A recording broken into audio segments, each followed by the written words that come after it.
अमित शाह महर में मां शारदा के दर्शन के बाद सतना में माता शबरी की जयंती के अवसर पर सतना में आयोजित कोल जनजाति महाकुंभ का शुभारंभ केंद्रीय गृह मंत्री श्री अमित शाह जी के साथ कन्या पूजन, माता शबरी तथा प्रभु श्री राम की प्रतिमा पर पुष्पांजलि एवं दीप प्रज्वलित कर किया। सिंगल क्लिक के माध्यम से सतना में 507 करोड़ के विकास कार्यों का शिलान्यास तथा 25.65 करोड़ के विकास कार्यों का लोकार्पण किया। इस अवसर फग्गन सिंह कुलिस्ते, विष्णुदत्त शर्मा जी, डॉक्टर नरोत्तम मिश्रा, गणेश सिंह, कुंवर विजय शाह, राम खेलावन जी, रामलाल रौतेला जी, बहन मीना सिंह, आंचलिक समाचार के स्टेट हेड मनीष गर्ग सहित कोल समाज के अन्य गणमान्य प्रतिनिधि उपस्थित रहे। आज शबरी माता की जयंती है। मुझे वह प्रसंग याद आता है जब भगवान राम मैया की कुटिया में पधारे थे। भाव विभोर मैया ने स्वयं बेर चक चक कर खिलाए ताकि राम को कोई खट्टे बेर खाने के लिए वह न दे दे। जब सत्ता, शासन और प्रशासन पैदल चलकर समाज के अंतिम व्यक्ति तक पहुंचे, वही राम राज्य है। मेरे भाइयों बहनों, यह केवल शबरी महाकुंभ नहीं है, यह कोल समाज की जिंदगी बदलने का अभियान है, जनता की जिंदगी बदलने का अभियान है।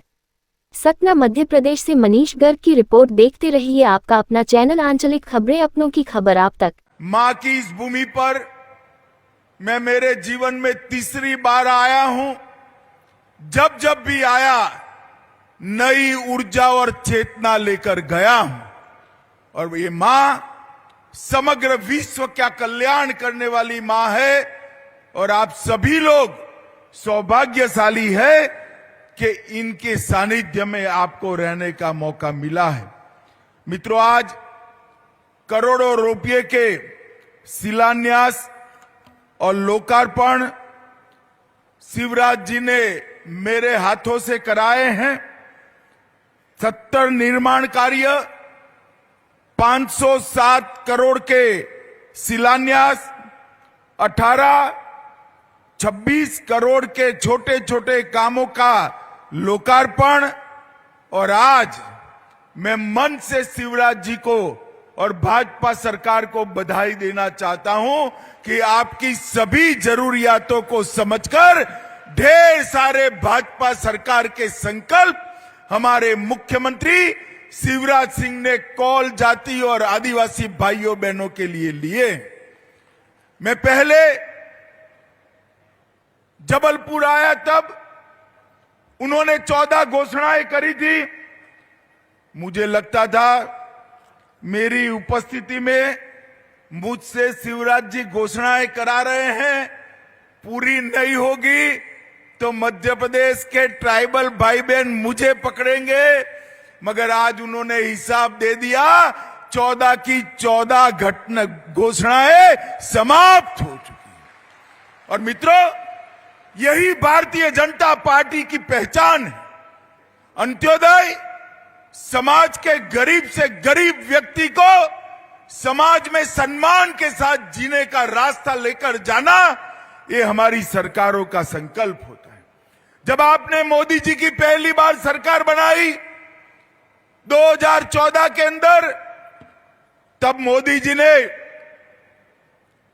पहले भाषण में कहा था कि मेरी सरकार आदिवासियों की सरकार है, दलितों की सरकार है, पिछड़ों की सरकार है और गरीबों की सरकार है।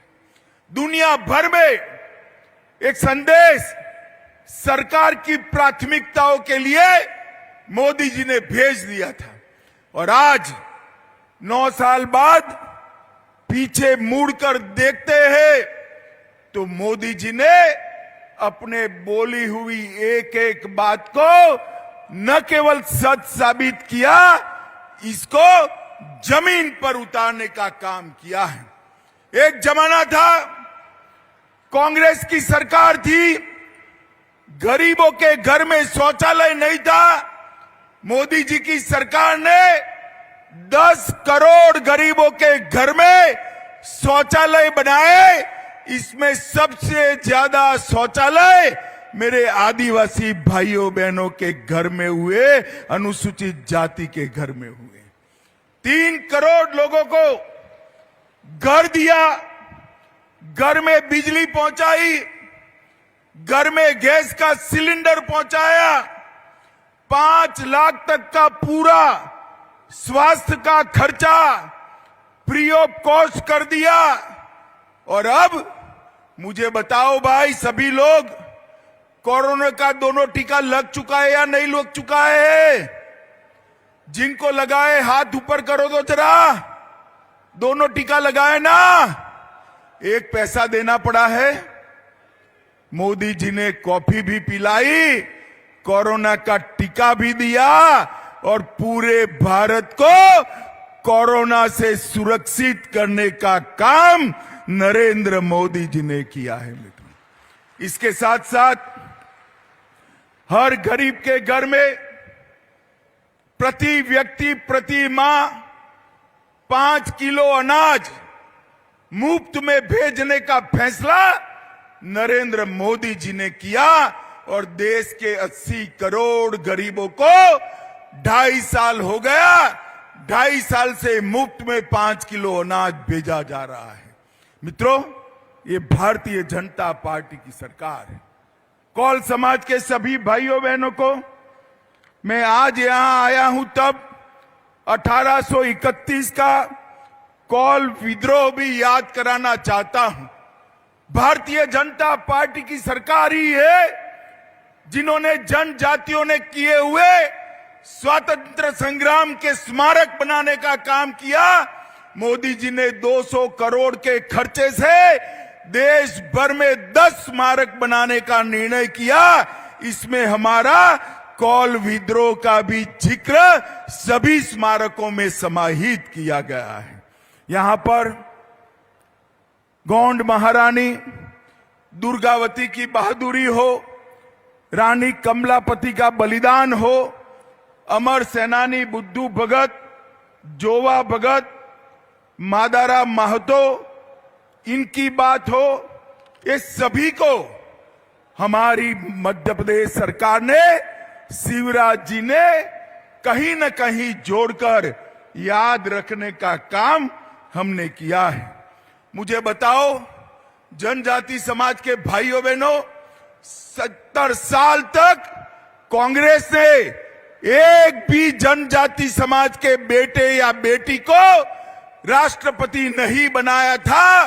नरेंद्र भाई ने एक गरीब आदिवासी की बेटी श्रीमती द्रौपदी मुर्मू को राष्ट्रपति बनाकर समग्र जनजाति समाज का सम्मान करने का काम किया है। और लगभग 5 करोड़ के खर्चे से रघुनाथ शाह और शंकर शाह का स्मारक भी हमारे शिवराज जी ने बनाया और ढेर सारी योजनाएं लाए। मित्रों, नरेंद्र मोदी सरकार आदिवासियों के लिए, अनुसूचित जनजाति के लिए बजट का परिव्यय कांग्रेस की सरकार में 24,000 करोड़ था। मेरी बात ध्यान से सुनना, कांग्रेस की सरकार पूरे देश में 24,000 करोड़ रुपया खर्च करती थी। आज नरेंद्र मोदी सरकार 24,000 से बढ़ाकर 89,000